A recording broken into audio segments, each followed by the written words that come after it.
Bien Seigneur, comme nous l'avons dit, comme nous l'avons chanté, nous venons pour célébrer Jésus, non pas notre réussite depuis 125 ans, non pas tous les bons efforts que nous avons faits, même s'il y a des gens qui ont travaillé dur pour cette Église, mais nous venons parce que c'est toi qui es le centre de notre vie. Et tout ce que nous découvrons sur toi, nous le découvrons dans cette précieuse parole que tu nous as donnée. Merci parce que des gens ont souffert et des gens sont morts au travers des siècles pour nous transmettre cette Bible et qu'aujourd'hui nous pouvons la lire en toute liberté ici à Saint-Constant. Nous demandons que nos yeux soient fixés sur ta parole et sur toi pour que nous puissions aujourd'hui répondre dans notre cœur et personnellement à cette très importante question qui est Jésus. Nous demandons ces choses en ton nom et pour ta grâce. Amen. Alors, je vais faire une petite introduction parce que ceux qui ne viennent pas habituellement, vous ne le savez pas, mais ça fait plus d'1 an déjà qu'on regarde la vie de Jésus au travers des 4 évangiles, Matthieu, Marc, Luc et Jean. Et on regarde la vie de Jésus, on avance, et on est arrivé maintenant, si vous avez vu les films et tout ça, vous savez que Jésus a exercé un ministère, une mission spéciale en Israël pendant près de 3 ans. On est rendu maintenant à la 2e année, à la fin de la 2e année, donc dans 1 an, Jésus va mourir sur la croix, et on a constaté dans les évangiles qu'il y a un changement. Au début, les évangiles nous parlaient de l'identité de Jésus, c'est-à-dire qui est cet homme. Et aujourd'hui, on va tenter de répondre à cette question. Et à partir de maintenant, Jésus va s'isoler plus avec son groupe de disciples plus proches et il va leur expliquer quelle est sa mission. Parce qu'eux, ils n'ont pas encore compris que Jésus doit mourir. Et donc, à partir de maintenant, Jésus va rajouter quelque chose dans son message, alors qu'avant c'était des enseignements sur le royaume de Dieu, des miracles, des démonstrations de la puissance de Dieu qui agit dans la personne de Jésus. À partir de là, maintenant, ça va être des enseignements sur le fait que Jésus doit mourir et pourquoi il doit mourir. Et donc, les 4 évangiles, Matthieu, Marc, Luc et Jean, ne sont pas des biographies de Jésus. Il se concentre sur 3 années particulières de la vie de Jésus. On a un petit peu de récits sur la naissance, comment Jésus est né, etc.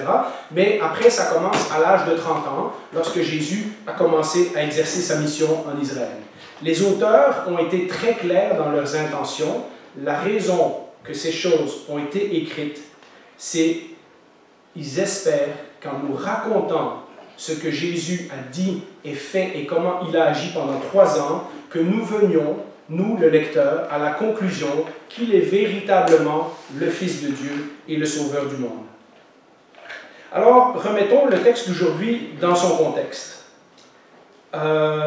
Jésus, donc, comme je l'ai dit, a quitté les foules. Les 2 premières années, il a passé beaucoup de temps avec les foules. Les gens ont été attirés à lui à cause de ses miracles, de ses guérisons. Il a multiplié des pains, etc. Les gens sont venus à lui parfois par intérêt. Et là, Jésus a commencé à quitter les foules. Et on a vu dans les 4-5 derniers messages que Jésus trouve de plus en plus d'excuses pour être tout seul avec son petit groupe de disciples. Et dans le passage d'aujourd'hui, Jésus va s'en aller dans une région qui s'appelle Césarée de Philippe, et on en reparlera la semaine prochaine, pour ceux qui suivent la série, qui est tout au nord d'Israël, donc à la limite du territoire d'Israël, mais qui est en fait un territoire païen. Parce que le roi qui dirige ce territoire s'appelle Hérode Philippe, un des nombreux Hérodes qu'il y a à l'époque de Jésus, et lui, il est romanisé, il a la religion romaine, il a créé des temples partout, il a construit des villes en l'honneur de Rome. D'ailleurs, la ville s'appelle Césarée de Philippe. Donc, Césarée pour César, et Philippe, il met son nom à côté pour montrer aux Romains, regardez, j'ai construit une ville pour l'empereur. Et donc, c'est vraiment un territoire païen, ce n'est plus du tout en Israël, où Jésus est habitué à prêcher, et où les gens connaissent l'Ancien Testament, les Juifs en Israël avaient quand même une bonne éducation religieuse. Là, Jésus est en territoire complètement païen. Et voilà ce que nous lisons dans Matthieu, chapitre 16, versets 13 et 14. Jésus arriva dans le territoire de Césarée de Philippe. Il demanda à ses disciples, « Qui suis-je d'après les hommes, moi, le Fils de l'homme » Ils répondirent, « Les uns disent que tu es Jean-Baptiste, les autres Élie, les autres Jérémie ou l'un des prophètes. » Après 2 ans de ministère en Galilée, entouré de foule, Jésus est maintenant tout seul dans une région éloignée avec ses disciples et il sent le besoin de faire le bilan avec ses disciples. Les gens de l'époque voient Jésus, voient les miracles, voient son enseignement, voit qu'il est différent des autres enseignants religieux de son époque, et inévitablement, ils sont confrontés avec la question, mais qui est cet homme? Si vous êtes un petit peu familier avec l'Ancien Testament, vous savez que les Juifs attendaient un Messie, un Sauveur, qui avait été promis par les prophètes de l'Ancien Testament, et donc ça fait 400 ans qu'on attend que ce Messie apparaisse. Et donc, ils sont confrontés avec la question, est-ce que quelque chose de spécial est en train de se passer? Est-ce que Dieu va nous envoyer des prophètes de nouveau, etc. Et voilà que les rumeurs sur Jésus parcourent. D'abord, les rumeurs, parce qu'il y a des gens qui l'ont vu mais qui n'ont pas compris son message, et puis il y a des gens qui ne l'ont pas vu, et donc ils entendent parler, « Ah, moi j'étais là, j'ai vu un gars qui s'appelle Jésus qui a fait ceci, cela », et ils disent « Oh, wow, ça doit être un prophète, ça doit être un homme de Dieu, etc. » Et donc il y a des rumeurs qui circulent sur Jésus, et ce sont des réponses qui, à premier abord, Jean-Baptiste, Élie, et tout ça, on dirait « Wow, c'est respectueux de dire de Jésus, de le mettre à la même hauteur que les prophètes de l'Ancien Testament. » Mais nous allons voir dans le texte, un peu plus loin, que ces réponses sont toutes incomplètes ou même erronées. Et les disciples, donc, vont commencer à rapporter à Jésus les opinions populaires qu'ils ont entendues depuis 2 ans. Le premier, c'est Jean-Baptiste. Alors, ceux qui étaient là avant, vous savez, Hérode a fait tuer Jean-Baptiste parce que Jean-Baptiste lui disait que c'était pas bien d'avoir marié la femme de son frère, etc., etc. Et puis Jean-Baptiste, Hérode pense que Jésus, c'est Jean-Baptiste qui est ressuscité des morts. Et il le cherche, et on voit dans un texte qu'il le cherche même peut-être pour essayer de s'en débarrasser. Et alors des gens qui ont entendu parler de ce conflit entre Hérode et Jean-Baptiste et Jésus ont conclu que Jésus, c'est Jean-Baptiste qui est revenu des morts. Hérode a essayé de le tuer et maintenant il se fait hanter par quelqu'un qui est revenu des morts. Nous, on sait plus tard que ce n'est pas la même personne, mais les gens qui n'étaient pas là, qui ne suivaient pas Jésus tous les jours, pouvaient sauter à la conclusion que c'était Jean-Baptiste. Il s'agit de rumeurs, bien évidemment. Mais Jean, ce n'est pas le Messie. Jean, c'est celui qui devait venir annoncer le Messie. Donc si on pense que Jésus est Jean-Baptiste, on pense que Jésus est celui qui vient avant le Messie. Alors il y en a d'autres qui vont dire c'est Élie. Élie, c'est un des prophètes de l'Ancien Testament extraordinaire. Stéphane nous en a parlé dans 2 messages récemment. C'est celui qui a été enlevé dans un chariot de feu au ciel. Donc c'est un des rares hommes qui n'est pas mort comme tous les autres humains meurent. Et donc, il y avait cette tradition qui parcourait et qui se trouve dans le livre de Malachie, d'ailleurs, le dernier livre de l'Ancien Testament, qui dit que avant que le Messie vienne, Dieu va envoyer Élie de nouveau sur terre. Comme Élie n'était pas mort, on imaginait que Élie reviendrait, peut-être dans un chariot de feu, et que là, tout le monde le saurait, que maintenant, c'est le temps, le Messie va arriver, Israël va retrouver sa juste place parmi les nations, les Romains vont être chassés, on va être libérés de l'envahisseur, voilà le genre de Messie qu'on veut. De nouveau, même encore aujourd'hui, d'ailleurs, dans certaines traditions juives modernes, lors des repas, on laisse une place vide avec un verre de vin en espérant que Élie va revenir. Et donc, encore aujourd'hui, les Juifs qui ne croient pas en Jésus continuent à perpétuer cette tradition. De nouveau, s'il s'agit de Élie, à ce moment-là, il ne s'agit pas du Messie lui-même. Il s'agit de celui qui vient annoncer le Messie. Alors, la troisième réponse, après Jean-Baptiste et Élie, il y a d'autres gens qui pensent bien dire en disant que Jésus est un des prophètes. À l'époque, les Juifs disaient, et on le lit dans plusieurs histoires, comme le livre de Maccabée ou l'historien Joseph, disait que Dieu n'avait plus révélé aucune nouvelle prophétie depuis le temps de Malachie, donc depuis 450 ans avant Jésus-Christ.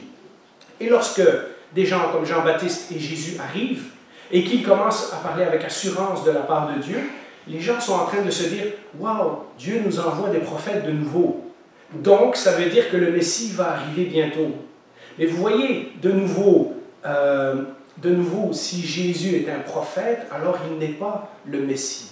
Et c'est ça que Jésus va essayer de corriger. On voit que Jésus est en train de faire de grandes choses, que Jésus parle avec autorité, qu'il a une certaine puissance dans les miracles qu'il fait, etc. Notons au passage que les gens de l'époque ne considèrent pas Jésus comme le petit Jésus dans la crèche. Ils le voient comme un prophète, comme quelqu'un d'extravagant, comme quelqu'un qui parle au nom de Dieu et qui fait des choses et qui va bouleverser les choses. Ils voient Jésus avec beaucoup de fracas. Ils ne voient pas Jésus comme un petit Jésus gentil, qui aime tout le monde, comme parfois on détourne aujourd'hui le message de Jésus. Toutes ces choses, que Jésus soit Jean-Baptiste, Élie, un des prophètes, toutes ces choses peuvent paraître sincères et honnêtes. Mais, comme je l'ai mentionné, il y a un problème. Si on identifie Jésus à Jean-Baptiste, ou à Élie, ou à un des prophètes, alors on est toujours en train de parler de quelqu'un qui va venir avant le Messie. Et ça veut dire qu'on attend encore quelqu'un d'autre que Jésus. Or, le peuple d'Israël aurait dû être celui, puisqu'ils ont tout l'Ancien Testament, aurait dû être celui qui comprend le mieux quel genre de Messie devait venir. Celui qui inaugure le royaume de Dieu. Celui en qui s'accomplissent toutes les promesses que les prophètes avaient faites dans l'Ancien Testament. Tout ce que Dieu annonçait dans l'Ancien Testament n'est pas quelque chose à venir plus tard, nous disent les évangélistes. C'est en train de se produire sous leurs yeux, dans la personne de Jésus, et le peuple d'Israël, dans sa majorité, ne va pas reconnaître Jésus comme leur Messie. Et on l'a vu dans différentes histoires, ce qui est encore plus choquant dans les évangiles, c'est que des gens qui ne font pas partie du peuple d'Israël, comme le centurion romain ou la femme syro-phénicienne, ont plus de compréhension sur qui Jésus est que les propres membres du peuple d'Israël.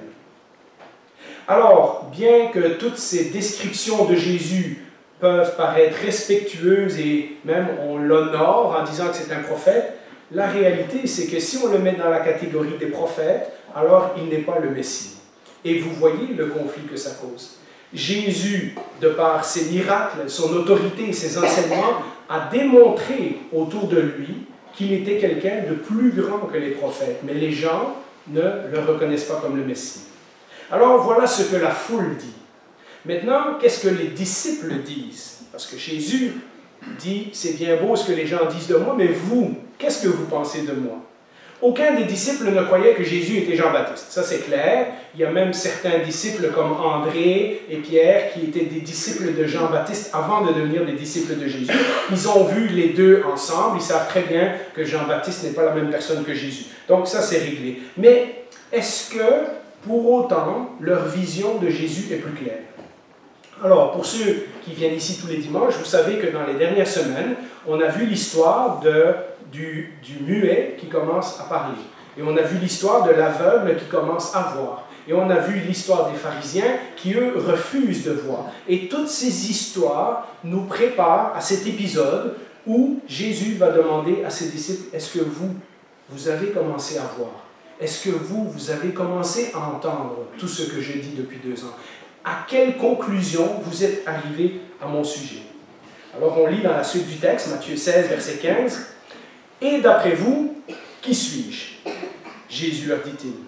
Simon-Pierre, toujours le premier à parler, et c'est normal, c'est un peu le porte-parole du groupe, « Tu es le Messie, le Fils du Dieu vivant. » Jésus reprit la parole et lui dit, « Tu es heureux, Simon, fils de Jonas, c'est comme ça qu'il s'appelait, car ce n'est pas une pensée humaine qui t'a révélé ça, mais c'est mon Père céleste. » Cet épisode, et puis dans quelques dimanches, on va parler de la transfiguration, ce moment où Jésus est monté sur la montagne et son apparence a changé et il est devenu brillant et plein de lumière. Cet épisode et la transfiguration donc, marquent ce tournant dont je vous parlais tantôt dans les évangiles. Nous sommes au moment central des évangiles, le moment où les disciples, après avoir passé 2 ans avec Jésus, vont finalement reconnaître qu'il est autre chose que juste un prophète, qu'il est quelqu'un d'extraordinaire. Et comme d'habitude, c'est Pierre qui va répondre le premier, « Tu es le Messie, le Fils du Dieu vivant. » Vous Vous savez, dans son affirmation, Pierre fait plus que juste affirmer que Jésus est le Messie qui a été promis par les prophètes dans l'Ancien Testament, mais il confirme aussi sa nature divine en disant « Tu es le Fils du Dieu vivant ». Il reconnaît qu'il y a en Jésus quelque chose qu'il n'y avait pas dans les prophètes de l'Ancien Testament. Les disciples commencent à voir que Jésus est beaucoup plus qu'un simple homme. Ils ont vu, je vous passe en résumé tout ce qu'on a vu depuis un an. Ils ont vu la résurrection du jeune garçon Anaïm. Qui peut ressusciter les morts dans l'Ancien Testament à part Dieu? Ils ont vu Jésus chasser les démons d'un seul mot. Qui pouvait chasser les démons à part Dieu? Ils ont vu Jésus pardonner les péchés. Et ils se sont même offusqués de dire qui est cet homme pour prétendre qu'il peut pardonner les péchés des autres. En faisant cela, il se fait égal à Dieu. Ils ont vu Jésus calmer des tempêtes. Ils ont vu Jésus marcher sur l'eau. Ils ont vu Jésus multiplier du pain là où il n'y en avait pas. Ils ont vu Jésus faire des choses extraordinaires. Et cette combinaison d'autorité, de puissance, de miracles, d'accomplissement de prophéties de l'Ancien Testament ne peut signifier qu'une seule chose pour eux. Il est véritablement le Messie promis. Mais vous savez, tous les gens qui étaient autour de Jésus, ils ont aussi vu ces choses-là. Alors comment se fait-il que certaines personnes sont arrivées à la conclusion que Jésus était juste un prophète? Pourquoi les disciples reconnaissent en Jésus le Messie tant attendu, alors que le reste de la foule pense que Jésus est un prophète ou Jean-Baptiste ressuscité? Eh bien, Jésus l'a précisé dans le texte que vous voyez encore au tableau, que Pierre a reçu une bénédiction spéciale parce que ce n'est pas une conclusion à laquelle il est arrivé par sa propre intelligence. Voyez-vous, notre propre intelligence nous pousse à examiner la vie de Jésus et à arriver à certaines conclusions. Oui, c'était un grand homme. Oui, il a dit des choses extraordinaires. Oui, il était rempli d'amour. Il a fait plein de choses, etc. Mais c'est l'Esprit de Dieu qui nous pousse à faire l'étape supplémentaire et dire non, il est plus qu'un grand homme. Il est véritablement le Messie. Il est véritablement le Sauveur du monde. Voyez ce que Jésus dit. C'est Dieu qui a ouvert les yeux de Pierre. C'est Dieu qui a donné ce petit coup de pouce que Pierre avait besoin pour comprendre, et les disciples, pas juste Pierre, pour comprendre qui Jésus était pour arriver à cette conclusion-là. Et Jésus de dire que ça, c'est une bénédiction incroyable. Tu es béni, Pierre, parce que ce n'est pas ton intelligence qui t'a révélé ça, mais c'est Dieu. Il reçoit une bénédiction de Dieu en comprenant qui Jésus est. Et maintenant, la question que je me pose, c'est quel Jésus? Parce que si les gens à cette époque-là se sont trompés et ils ont vu Jésus, ils ont vu ses miracles, ils ont entendu ses enseignements, et pourtant il y en a qui ont conclu que c'était Jean-Baptiste ou quelqu'un d'autre, etc. Alors, quel Jésus? Comment nous, on peut être sûr aujourd'hui que c'est le bon Jésus? Bien, c'est intéressant d'abord que dans toute l'histoire des religions, dans toute l'histoire de l'humanité, Jésus ne laisse personne indifférent. On regarde sa vie et on se dit, qui est cet homme? Vous savez, moi, il n'y a personne qui regarde ma vie et qui dit, waouh, qui est cet homme? Je pense que vous non plus. Mais Jésus ne laisse personne indifférent. Lorsqu'on entend les histoires de Jésus, on a envie de creuser un peu plus loin et dire, il faudrait que j'en ai le cœur net. Ou alors, l'autre réaction qu'on a, c'est qu'on veut se justifier. On a entendu des choses sur Jésus, on se dit, ouais, mais je ne suis pas une mauvaise personne, ah, mais je vais à l'église une fois de temps en temps, etc. Et vous voyez, Jésus ne laisse personne indifférent. Il y a des livres et des livres qui ont été écrits sur lui. 2000 ans après, il n'y a aucun homme comme lui qui a une influence sur le monde. Je vous en reparlerai à un autre moment donné. Mais la réalité, c'est que beaucoup de gens aujourd'hui, de nos jours, ont entendu des rumeurs à propos de Jésus. Ils n'ont jamais ouvert la Bible, mais ils ont peut-être été à l'église quand ils étaient petits. Ils ont peut-être connu quelqu'un qui va à l'église et ils ont quelques bribes de qui Jésus est. Vous voyez, c'est comme les gens de l'époque. On reçoit des rumeurs, on entend un petit peu parler, on a lu un livre, on a vu un reportage à la télévision, puis on compris des choses. Chaque année à Pâques ou à Noël, c'est toujours à Pâques et à Noël, nous avons des articles de grands médias ou des documentaires sur PBS ou sur Discovery. J'ai travaillé dans le domaine des librairies pendant 20 ans, donc je suis très au courant de ces choses-là. Il y avait toujours un nouveau livre ou un nouveau magazine qui sortait à Pâques ou à Noël pour nous montrer qui est le vrai Jésus. Et évidemment, il ne correspond pas au Jésus que nous avons dans les évangiles. Hein? Il y a toujours une interprétation, il y a toujours un biais, il y a toujours une tendance qu'on veut montrer le véritable Jésus. Jésus était un homme sage, Jésus était un grand faiseur de miracles, Jésus était un grand enseignant. Vous savez, c'est comme les gens qui disaient que Jésus était Élie ou Jean-Baptiste. Oui, c'est un grand prophète, mais ce n'est pas le Messie, ce n'est pas le Fils de Dieu, ce n'est pas le Sauveur du monde. En justifiant Jésus comme un parmi les prophètes, on s'excuse de ne pas aller chercher plus en profondeur qui Jésus est. Vous savez, j'ai entendu des trucs extraordinaires. Et pour ceux d'entre vous qui sont sur YouTube et sur TikTok et ces choses-là, je suis sûr que vous les avez entendus aussi. Il y a des gens qui disent que Jésus était le premier bouddhiste. Hein, parce que les bouddhistes aiment respecter la vie et ci et ça. Et ils disent, mais en fait, le vrai premier bouddhiste, c'était Jésus, avant même Bouddha. Hein,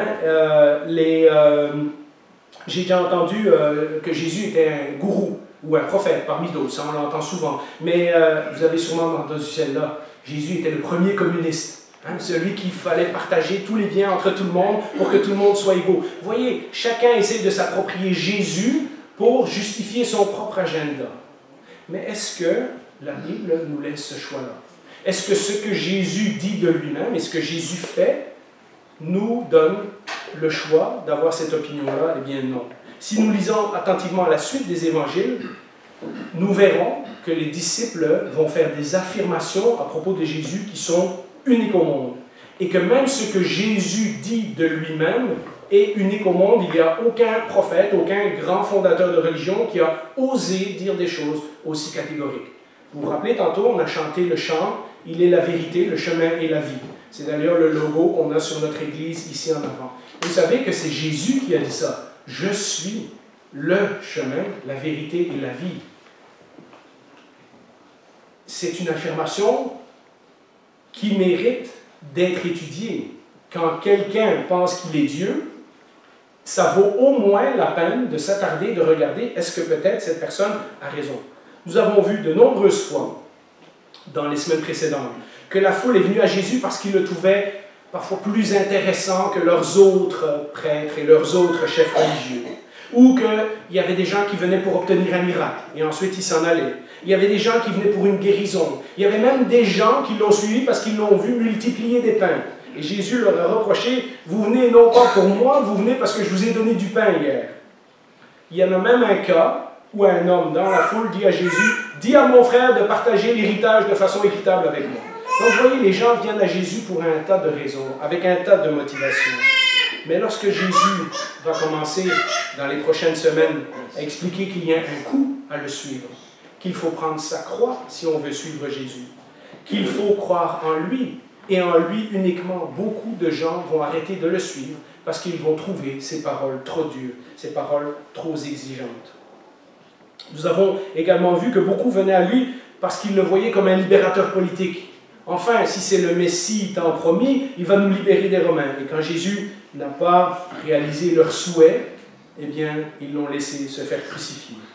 Tout cela indique qu'on peut avoir beaucoup de rumeurs sur Jésus, même beaucoup d'éducation intellectuelle sur Jésus. On a lu des livres, on a vu des documentaires, et pourtant on peut se tromper sérieusement sur le genre de personne qu'il est. On peut être sincère et pourtant être à côté de la plaque. Beaucoup de gens aujourd'hui encore disent qu'ils croient en Jésus. Il y a, selon les statistiques, 2 milliards de chrétiens, entre guillemets, je mets entre guillemets, 2 milliards de chrétiens dans le monde. Mais de quel Jésus s'agit-il? Et c'est mon dernier paragraphe. Suivre Jésus. Parce que, c'est la suite de la question, de quel Jésus s'agit-il? Parce que la définition qu'on donne de Jésus, ce que nous croyons de Jésus, définira comment nous le suivons. S'il est une personne qui avait juste une bonne morale, hein, aimer votre prochain, ne juger personne, etc., alors nous allons suivre Jésus comme quelqu'un qui avait une bonne morale. On va essayer de copier sa morale, et puis on va se dire, ben, je fais comme Jésus, je suis pas pire personne. S'il était un grand sage, alors on va lire ses discours, on va essayer de prendre des phrases, et on va essayer de trouver les idées profondes de son discours, pour essayer peut-être de nous donner une meilleure vie. Si nous le voyons comme un Père Noël, à ce moment-là, quand on a besoin de lui, il vient, puis il vient nous apporter des cadeaux. Il vient nous apporter qu'est-ce qu'on a besoin. Une fois par année, c'est assez. Le reste du temps, on n'a pas besoin de lui. Si nous le voyons comme Superman, alors nous allons penser, mais Jésus pourrait venir aujourd'hui et d'un claquement de doigts régler tous les problèmes de l'humanité et changer les gens. Et nous attendons de lui qu'il règle les problèmes. Si nous le voyons comme quelqu'un qui vient nous montrer le plein potentiel qu'il y a en nous, c'est très nouvel âge, c'est très dans l'actualité ce genre de choses, alors comme les évangélistes de la prospérité que vous connaissez bien, alors nous espérerons qu'en changeant ce qui est en dedans de nous, Dieu va nous donner une meilleure santé, un meilleur travail, plus d'argent. S'il est un prophète, comme par exemple les musulmans disent, alors nous le suivrons, oui, comme un homme de Dieu, mais un parmi les autres. Un qui mérite le respect, mais juste un parmi les autres prophètes. À nouveau, Jésus, lorsqu'on lit les évangiles, ne nous laisse pas cette option-là. D'ailleurs, si vous n'êtes pas familier avec la Bible, et on peut trouver des Bibles partout aujourd'hui, même à la bibliothèque, je vous suggère de prendre un simple évangile, comme l'évangile de Marc. Il est très court, 16 chapitres, ça va vous prendre 20-25 minutes de le lire. Commencez par l'évangile de Marc. Regardez ce que Jésus dit et ce que Jésus fait, et puis creusez un peu et faites-vous votre opinion. Et dites-vous, est-ce que Jésus me laisse le choix de le catégoriser comme un prophète parmi d'autres, ou est-ce que les affirmations de Jésus sont plus catégoriques que ça? Alors la conclusion. Vous savez qu'aujourd'hui, on fête, en partie, il y aura 2 autres événements dans l'année, mais on fait ce pique-nique en l'honneur de notre 125e anniversaire. Ça fait 125 ans que cette église, à cet endroit, est établie à Saint-Constant. Mais vous savez, l'église, ce n'est pas le bâtiment, même s'il est là depuis 125 ans. L'église, ce n'est pas une organisation religieuse qui influence plus ou moins positivement la société. J'espère que notre influence est positive à Saint-Constant. La véritable Église est composée de tous ceux à qui Dieu a ouvert les yeux pour qu'ils voient qui est Jésus.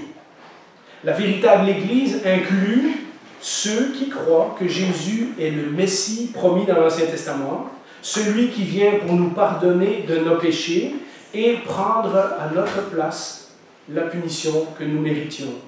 La véritable Église est composée de ceux qui croient que Jésus est ressuscité et qu'il reviendra un jour pour remettre le monde à l'endroit. La véritable Église est composée de gens qui ont appris à connaître Jésus personnellement et qui vivent avec lui tous les jours de la meilleure manière possible.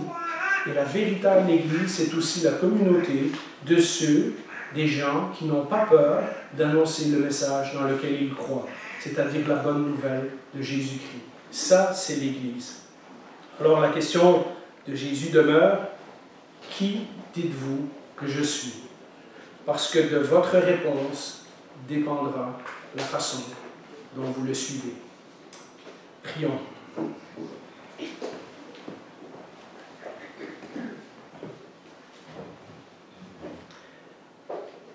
Bien, Seigneur, nous sommes devant toi et nous devons répondre à cette question, chacun de nous personnellement. Plusieurs d'entre nous l'ont déjà répondu dans l'affirmative. Et nous composons ce que la Bible explique qui est l'Église du Seigneur, le peuple de Dieu. Pour beaucoup de gens encore dans notre société aujourd'hui, ils cherchent une solution à leurs problèmes, ils cherchent un ami, ils cherchent un réconfort, ils cherchent des questionnements à la vie. Tu es tout cela, Seigneur, mais tu es aussi beaucoup plus que ça. Tu es celui qui est venu pour nous réconcilier avec Dieu alors que nous avions abandonné Dieu. Tu es celui qui vient pardonner nos péchés. Tu es celui qui vient nous montrer le seul chemin vers Dieu. Nous te prions aujourd'hui que les gens qui sont ici aient des oreilles pour entendre et des yeux pour voir, que ton esprit puisse les toucher, afin qu'ils puissent, dans leur cœur, cheminer vers toi et comprendre qui tu es vraiment. Les bénédictions qui en découlent sont incroyables.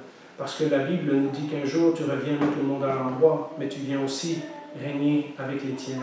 Tu viens prendre ton peuple, tout le mal sera enlevé, toutes les maladies, toutes les souffrances disparaîtront, tu nous consoleras personnellement et aussi nous vivrons avec toi pour l'éternité.